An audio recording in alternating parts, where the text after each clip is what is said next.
નાભીથી અવાજ હોવો જોઈએ બાપુ, આજે થાય છે. જો કે મેં હમણાં કીધું કરે છે ઈ, આ તો આપણે વજન લઈને ફરી છે. મેં કર્યું આપણેથી કંઈ થાય નહીં અને આપણેથી કંઈ થઈ શકે નહીં. આપણે આવ્યા ત્યાં તો બાપુ કઈ રીતે આવ્યા હતા? રામાયણ એક સાખી છે. રામચંદ્ર પરમાત્મા વનમાં ગયા ને પછી ભરત મોસાળમાંથી આવ્યો, પછી વશિષ્ઠ બાપુ આગળ રાજગુરુ અયોધ્યાના રાજગુરુ વશિષ્ઠ મહારાજ એની પાસે ભરત રોવે કે બાપુ મારી માએ કેવું કાળું કામ કર્યું, મારા ભાઈને અને ભાભીને વનમાં મોકલ્યા, હું કેટલો દુર્ભાગ્ય કહેવાય કે મારી માએ આવું કાળું કામ કર્યું. તેથી વશિષ્ઠ મહારાજ એક સાખી કહે છે કે સુના હું ભરત ભાવી પ્રબળ જીવન મરણ જસ અપજસ નફો અને નુકસાન આ વિધિના વિધાન છે. વશિષ્ઠ બાપુ કહે છે ભરતને કે જીવન મરણ નફો અને નુકસાન જસ અને અપજસ આ વિધિના હાથની વાત છે, કોઈની વાત નથી. હું અયોધ્યાનો રાજગુરુ અને મેં આજે નક્કી કર્યું તો ખબર રામના ગાદી ઉપર બેહાડવાના અને 12 કલાકની રાત જઈ તો આખું ચકડું ફરી ગયું, હું કઈ ન કરી આ વિધિના ખેલ. અને આવડી આ સાખી તુલસીદાસ બાપુએ રામાયણમાં લખી અને રામાયણમાં એનો ઉલ્લેખ કર્યો. અને આ 6 વસ્તુ છે ને બાપુ, તમને ખબર છે અને ન ખબર હોય તો હું કહું કે જીવન શું છે, મરણ શું છે, નફો શું છે, નુકસાન શું છે, જ શું છે, અબજ શું છે. 6 વસ્તુઓ આમાં તમને કોઈને ખબર હોય તો મને કહો. આજનું વિજ્ઞાન હજી આ 6 વસ્તુને પકડી નથી. આપણે આવ્યા હતા કેવી રીતે કોઈને ખબર હોય તો કહો, અને આ દુનિયા છોડીને જવાનું છે કેવી રીતે એ કોઈને ખબર હોય તો કહો. જીવન મરણ ની ખબર નથી. કોઈ પણ માણસ ધંધો કરે ને બધા નફા હાટું જ કરે છે, કોઈ એમ નથી કહેતું કે આપણે નુકસાનમાં થાય સારું, નફો થાય કે નુકસાન થાય એ કોઈને ખબર નથી. તો કોઈ પણ કાર્ય કરો એમાં જ મળે કે અબજ મળે એ કોઈને ખબર નથી. અમે અહીંયા આવ્યા છીએ, અહીંયા અમને જય મળે ને 2 જણા પાસે કઈ રીતે બોલ્યો તો લોહી પી ગયો, આખી રાત બીજાનો વારો જ ન આવે. આમાં તો જય મળે ને અબજ મળે. આ 6 વસ્તુ બાપુ હજી કોઈના હાથની વાત જ નથી.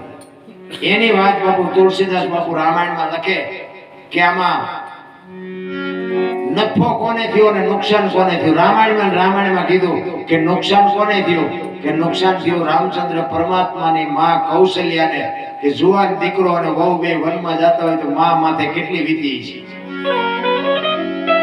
નુકસાન થયું માં કૌશલ્યાને અને નફો થયો સબરીને બાપુ રામને ત્યાં જવું પડ્યું. નાચનો ઢેડો નહોતો, ભીલની દીકરી બાપુ અખિલ બ્રહ્માંડના માલિકને ત્યાં જવું પડ્યું.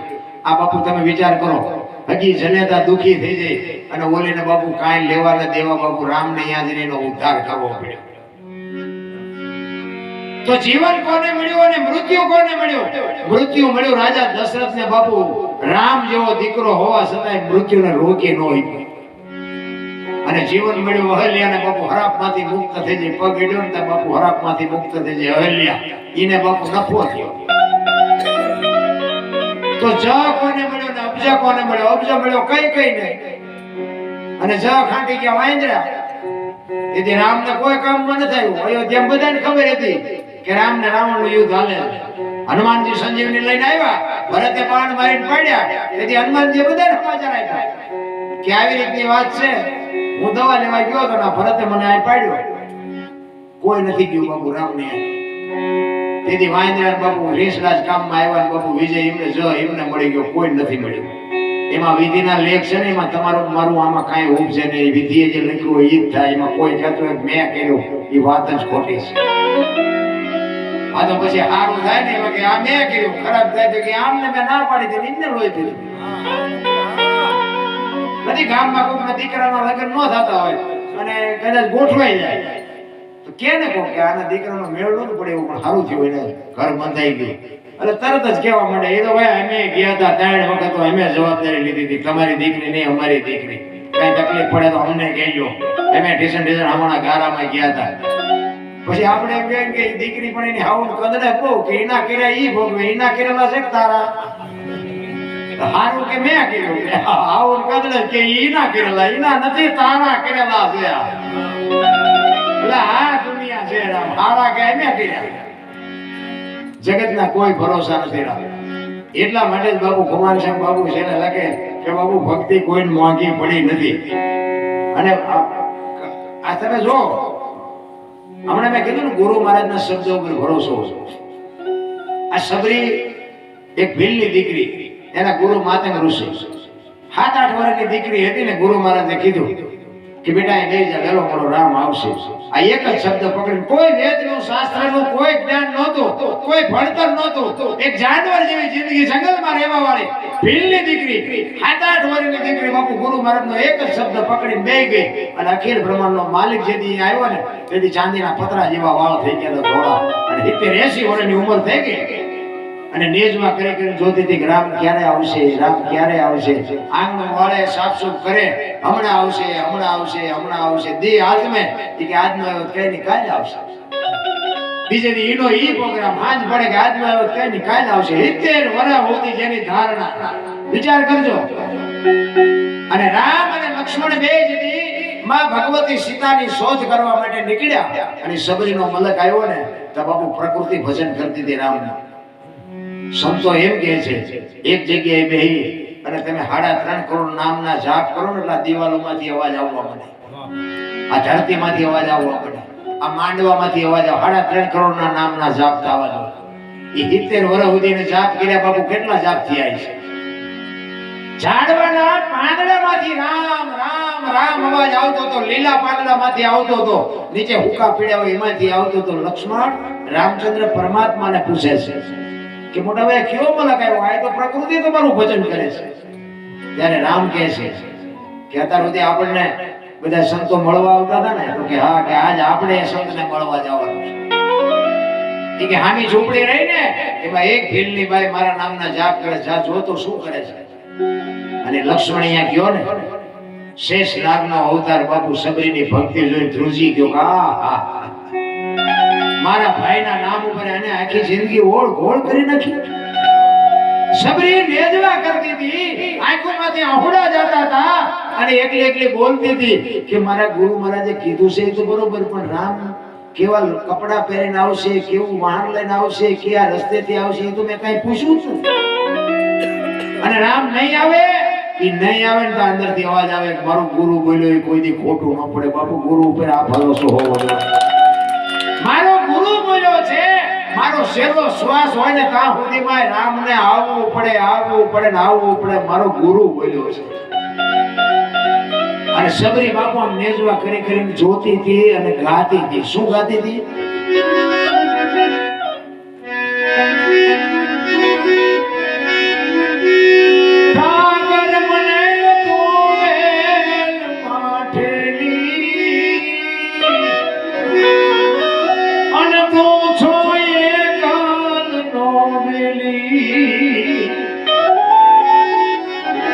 કાલા ઘેરાય મે એ તારા કેવાય ને જો પીએ તારા આઈ જા.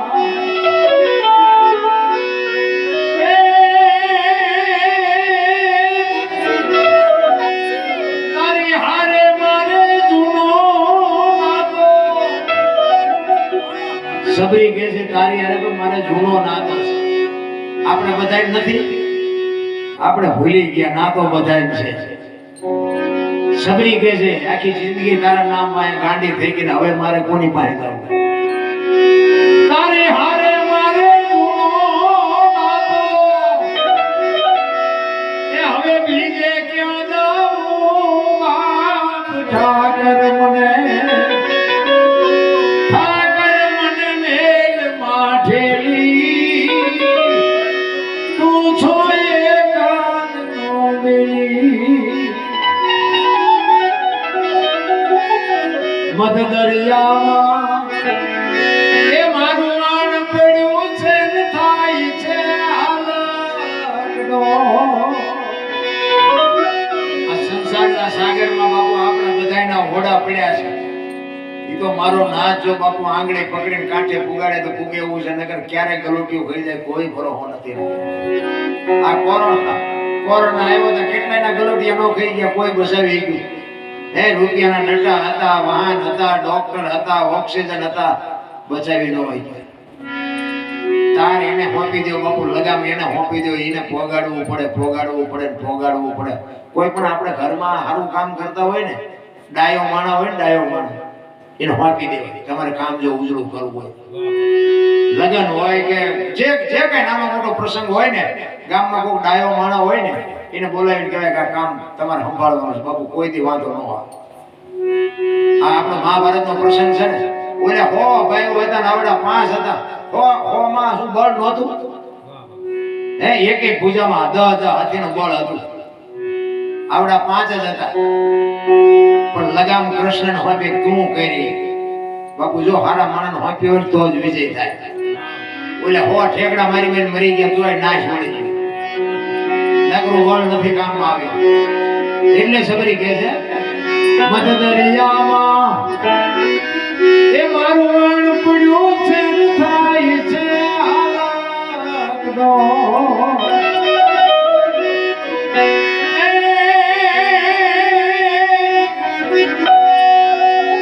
અમારા વાણનો ખારવો બની તું એ ઉતાર જે ભવ પાર ઠાકર મને મેલ માઠેલી અને તું છો એકલ નો મેલી. તો અમારા ઓળા કાંઠે પુગાડી તો પુગે એવું છે. અમારી કોઈ આમાં બળ કે તાકાત હાલે એવું નથી. અને વાતે સાચી છે. જો આપણે એટલા બધા બળું કહો માંદા પડવી તો આપણે બળથી ના કહે તાવ બાવ ને કાઢ બારો નીકળ ન કાઢી નાખી. ઈ બાપુ એની કૃપાથી જ બધું હાલે છે. આ તો તમે હું એક ખોટા પાવરમાં છે. બાકી ઈ હલાવે ને આ શ્વાસા છે ને, આપણે હુઈ જાય ને શ્વાસા ચાલુ રહે છે, એ કોણ રાખે?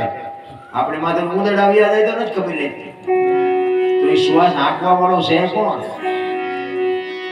હું તો એમ કહું આપણે ખાઈએ, આપણે ખોરાક જે લઈ એ ખોરાક કોઈ પણ ગમે કલરનો હોય, રોટલો લીલો હોય, ગોળ પીળો હોય, દૂધ સફેદ હોય, તો મારી પાસે લોહી તો લાલ જ બને. મારી પાસે કેવી ફેક્ટરી ગોઠવી છે. અરે બેની મારી કોઈ બાપુ આપણે જોયું જ નથી. નકર આટા મારવામાં જ રહ્યા. દેહની રચના બાપુ તમને મને ઈશ્વર સુધી પુગાડી દેજો. તમે સાચી રીતે ઓળખાણ કરી લ્યો ને ઈશ્વર ક્યાં છે તમને બધું નક્કી થઈ જાય. એટલે સબરી છેલ્લી ઘડીમાં કહે છે કે મારા નાથ પહેલા આપણા વાણિયા ધિરાણ કરતા, 12 મહિના સુધી ધિરાણ કરે, ઉધાર આપે, અને દિવાળી આપણે એનો વહીવટ કરવો પડતો. આ ગઈટા હોય ખબર હોય. અત્યારે તો ભગા ભાઈનો વિશ્વાસ કરે જેવું નથી. ઈ 12 મહિના સુધી એનો વહીવટ કરો ને, અને પછી દિવાળીએ જાઉં સુધી એનો લેવડ દેવડ નો પતે નહીં જાઉં બીજો વાણીઓ આપણને આપે ને. ઈ દાખલો સબરી આપે છે. શું કહે છે? અમે તારા છે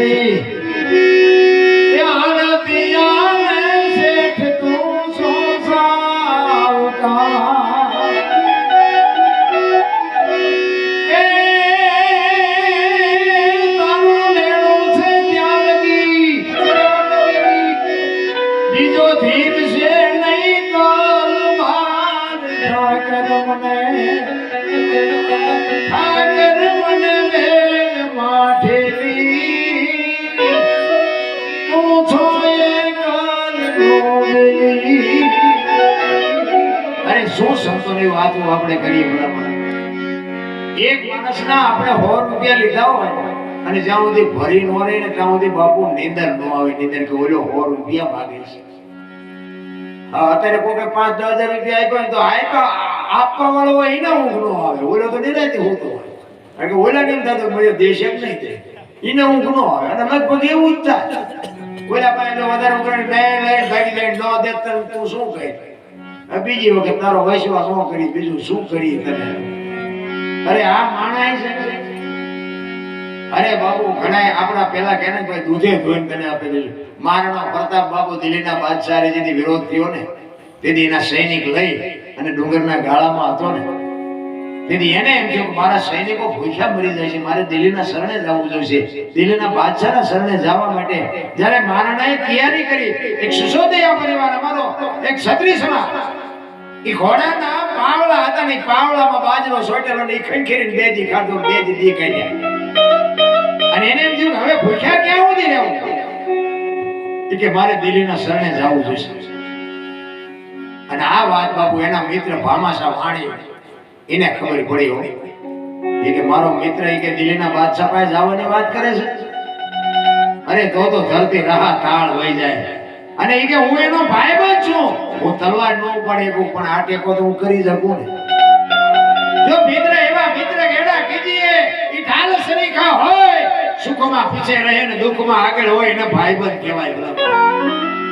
કૃષ્ણ અને સુદામાની મિત્રતા તમે જો, ગંગા સતી પાંડવાઈની તમે ભક્તિ જો, ગોપીચંદ ને ભરતરીની તમે સાધુતા જો, રામાપીર ને જેસલ જાડેજાની બાપુ સમાધિઓ જો.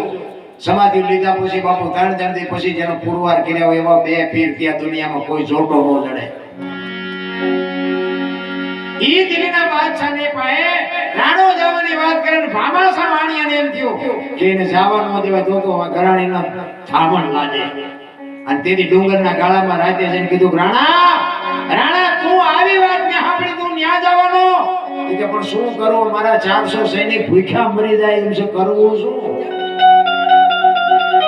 એક વાણિયાનો દીકરો કહેતો હોય હું તારો મિત્ર છું, તલવાર ન પડે, હું વાણિયાનો દીકરો છું, પણ અનાજ તારે જેટલું જોઈએ એટલું હું ફુગાડીશ, પણ તું જાતો નહીં બાપ તો આ દુનિયામાં કાંઈ રહે નહીં, તું દરબારનો દીકરો થઈ. તેથી બાપુ મારવાની કહો તૂટતી હતી કે વાહ ભાઈબાન, વાહ ભેરો, વાહ દોસ્ત, હું જેથી મેવાડની ગાદી ઉપર આવું તેથી તારું જેટલું દેણું એટલું દૂધે થઈને તને પાછું આપી દે. પણ અનાજ પૂરું પાડ્યું દિલ્હીના બાદશાહને એક વખત દેખાડી દઉં ગરાણીના દૂધમાં તાકાત કેટલી હોય. માના બાપુ પાવરની આપણને ખુમારી હોવી જોઈએ કે મારી માં કોણ છે, મારો બાપ કોણ છે. અરે આ માલધારી સમાજ એક આપણે ગા લે, અત્યારે તો બળદનો જમાનો નથી, નકર બાપુ બળદિયા લેતા ને દીદીએ બાપુ જોક જોતા કે આ જોકનો કોઈ દી બળદિયો મોળો ન થાય. હે ઈ મા બાપની ખુમાર. તમારા ભરવાડ પાસેથી ધર્મઠ ગામનો બાપુ, મેં ધર્મઠ ગામના ભરવાડ પાસેથી અમે 2 વાસણા લાવ્યા હતા. મારા મોટા ભાઈ લાવ્યા અને મારા બાપુએ વટી ધૂળ કાઢી નાખી. ઈ કે આ વાસણા કે બળદિયા થાય. તમે જુઓ તો હાડકાનો માળો, પણ ઈ ભરવાડનો દીકરો બાપુ આજ બોલ્યો એ મને યાદ છે. ઈ કે બાપુ મારા મોટા ભાઈને કીધેલું કે બાપુ અમે કે દૂધ ના કે દુખીને એટલે અમે કે વાસણા ધવરાવી નહીં. એટલે તમને એવું લાગતું છે કે વાસણાના હાડકાનો માળો છે, પણ બાપુ ખવડાવજો. અને જો જોહારા ન ભાંગે તો ભરવાડના પેટનો ને બાપુ એના મા બાપ કોણ છે મને ખબર છે. આ ભરવાડ બોલેલો અને અમે બધા ભાઈઓ જુદા થયા ને પછી બળદિયા ઈ ગોડલા મેં રાખ્યા. અને મેં તમારે આવીને પૂછવું હોય તો પૂછજો, મેં 35 ડબ્બા વેજીટેબલ ઘી અને 63 કોથળા ગવારના ભરડાને ખવડાવ્યા હતા. અને મારા એ બળદિયાના બાપુ નાકમાં હાકડું નાખી અને મારા ઘરે ફોટા છે મારા બળદના, તમારે જોવા હોય તો આવજો, હું તમને દેખાડીશ. આ મા બાપની ખુમારી. અત્યારે સોખા ઘી ખાય તો કપાતર પાકે લ્યો, શું કરું આપણે? એમ થાય કે વેજીટેબલ ખાધું તો બાપુ મારા 18 તો મારા જોરા ભાંગી નાખ્યા. મારા મોટા ભાઈ કે તું આમાંથી વેગી નાખ ને કે તને મારી નાખશે. મારી નાખે જીવાને ભાઈ કે હાંકવાના સામને 1.5 વીઘાની બાપુ ખેતી કરતો 2 બળદિયા, 1.5 વીઘા પર તોય આખા ગામ વર બાપુ. અને વાવણી આવે ને તારે 3 જણાને રહેવું પડે, 2 જણાને પકડવા માટે ને 1 જણાને વાવવા હાટું. અને હાજે કોઈ દી બાપુ ગામ કોઈ રાખીને મને જે રૂમ ન ચડાવી દીધું. આટલો પાવર હતો એની માં એનો બાપ કેવાય છે. આટલી ખુમારી જાનવરને છે. ખાધેલું તમારું બાપુ અદા કરી દે. અને છોકરા બાપુ આપણે જો ઉછેર કરીને આવડા મોટા કરીને આટલું શિક્ષણ આપ્યા પછી છોકરા જો 2 ટાઈમ રોટલો ન દે તો આપણને એમ થાય કે આના કરતા હતા બળદિયા હારા ને. અરે શું વાત કરી ભલા. અમુક જાનવરના આપણને બાપુ ઉભરા આવે, ઉભરા આપણને એમ થાય કે આપણી પાસે જાનવર હતા. કોની પાસે વાત ઉભરી ના. એટલા માટે છેલ્લી ઘડીમાં ગોરા ભગતને પછી મારી વાણીને વિરામ આપું. મેં ઘણો સમય લઈ લીધો.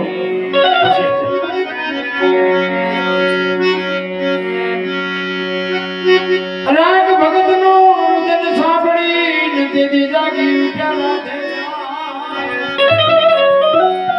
ઈ 2 વર્ષનું બાળક લઈ વાવા ગોરાને ગામ એવા દાસ કુમાર છે.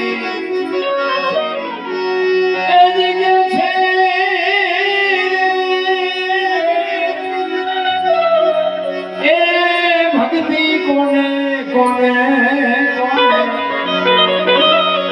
મોઢી તો પડી એવા હરી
સદગુરુ મહારાજ ને